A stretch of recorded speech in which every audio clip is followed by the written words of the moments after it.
सभी इन परिस्थितियों से परिचित हैं कि पूज्य गुरुदेव हम सब साधकों से हार्दिक अपेक्षा कर रहे हैं कि हम जिन गुरुओं का आंचल पकड़ के, जिन गुरुओं की उंगली पकड़ के हम यहाँ तक पहुँचे हैं और आगे अपने लक्ष्य की ओर चल रहे हैं, तो बीच मार्ग में हम दाएं बाएं झांके नहीं।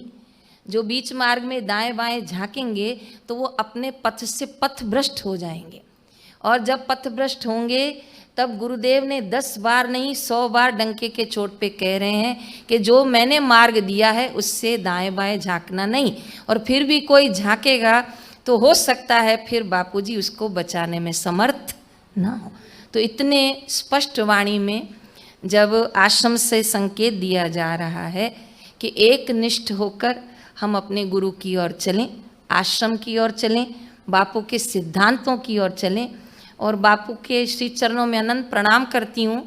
बापू के सिद्धांतों की क्या मैं महिमा गाऊँ कि अगर बापू के सिद्धांत आपने और मैंने माने तो बापू के शब्द दोहरा रही हूँ कि फिर तुम मेरा परिवार हो। जयराम जी की फिर से दोहरा रही हूँ।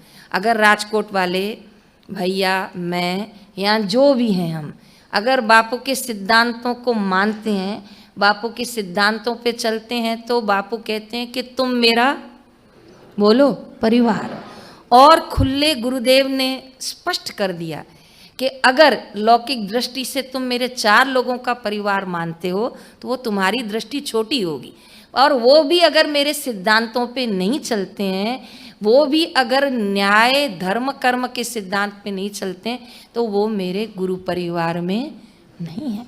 तो समझदार को इशारा काफ़ी है। आप लोग समझदार हैं, बहुत पुराने अभ्यासु जिज्ञासु हैं, और बापू के सिद्धांतों से आप भली बाती वाकिफ़ हैं।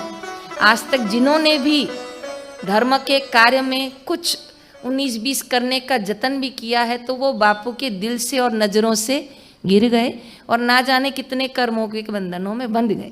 तो बापू चाहते हैं कि जो धर्म का मार्ग चुना है वो धर्म के मार्ग पे ही अडिग रहें, और जिन्होंने एक गुरु में निष्ठा की है फिर उनको दाएं बाएं झांकना नहीं चाहिए। जयराम जी की सार शब्दों में कह के पूरा करूंगी कि पतिव्रता नारी का पति, बोलिए ना, एक होता है।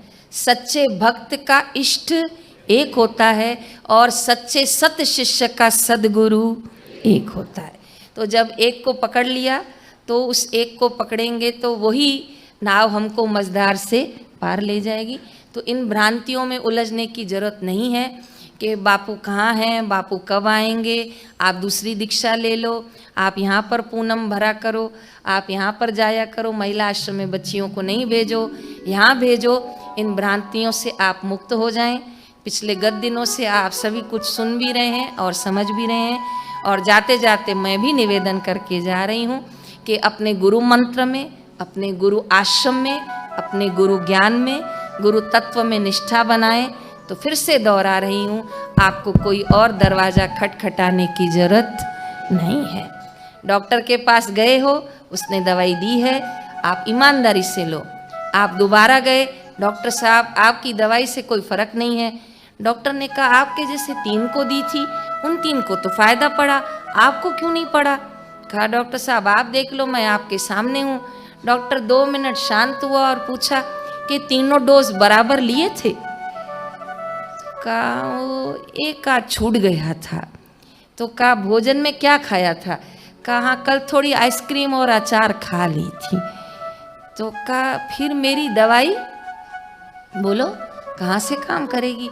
और वो धीरे से बोल पड़ा कि 1-2 दिन मैंने आपकी दवाई नहीं ली, वो बगल में ना एक नया डॉक्टर खुला है, तो मेरे मित्र ने कहा ये अच्छा है, तो मैं थोड़ा वहाँ चला गया था, पर उसकी दवाई से भी कोई फ़र्क, इसलिए घूम फिर के वापस बोलो आपके पास है। तब डॉक्टर ने सिर पर हाथ रखा कि अब मैं कैसे तुम्हें ठीक करूं?